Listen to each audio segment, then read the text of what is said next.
Mimi kwanza kwa wale wasionifahamu, nimekulia kwenye maisha ya mitaani, yani wale watoto wa mitaani, children street. Yes. Mwaka 1997 ndio ulikuwa mwaka wangu wa kwanza mimi kukanyaga hapa Dar es Salaam. Na nilipofika hapa nilikataliwa na ndugu ambao walikuwa wako hapa. Baada ya kunikataa, nikaanza kuishi maisha ya wanaoishi watoto wa mitaani. Kwa hiyo kwenye kuishi maisha ya watoto wa mitaani, kuna kipindi mjomba wangu alinichukua, nikawa naishi kwake. Kwa hiyo mjomba wangu alinitengenezea scenario kwamba nimetaka kumbaka binti ambaye alikuwa anaishi naye nyumbani kwake, ambaye alikuwa ni mdogo wa mke wake. Kwa hiyo tukio kwangu lilikuwa ni kubwa sana, ambalo lilifanya mpaka nikachukuliwa, unajua kesi ya ubakaji, nikapelekwa polisi. Sikio usiku nilipigwa sana. Kwa baada ya kupigwa, unajua nikawa nalia. Unajua kitu kama hujafanya bwana, kukikubali kwa rais inakuwa ni ngumu. Kwa kwenye kujitetea, kwenye kulia, polisi wakanihoji, wewe ni nani? Nikawaeleza. Baada ya kuwaeleza, alafu kulikuwa kuna watetezi pale. Wakaambia askari, mbaneni huyo binti, muulizeni vizuri, je, issue ni kweli au sio kweli? Yule binti alipobanwa akasema, bwana, mimi nimetumwa na mabosi zangu, lakini ujamaa hajafanya hichi kitu. Kwa hiyo polisi alichofanya, aliniambia tu, bwana, wewe sasa usirudi kukaa kwa hawa.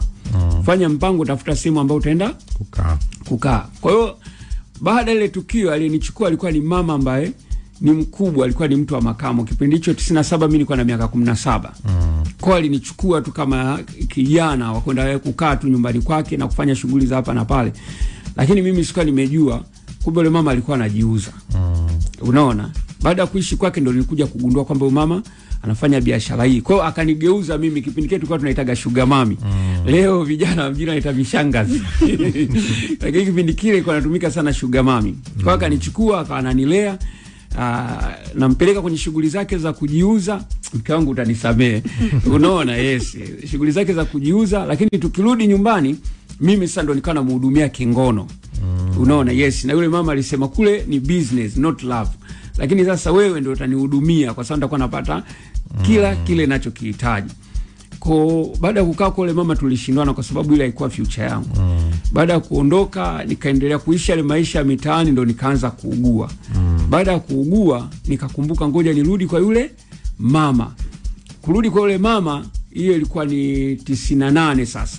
98 imeshapita sasa, ni kama mwaka 98 enda mwaka 99. Baada ya kurudi kwa yule mama ndio nikapata taarifa zake kwamba huyu mama bwana amefariki. Kafariki na nini?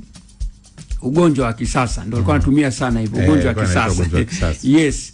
Ambao ni nini? Ukimwi. Kondo nikagundua oho, tayari sasa kumbe maradhi na ugua inawezekana ikawa ni HIV. Yes.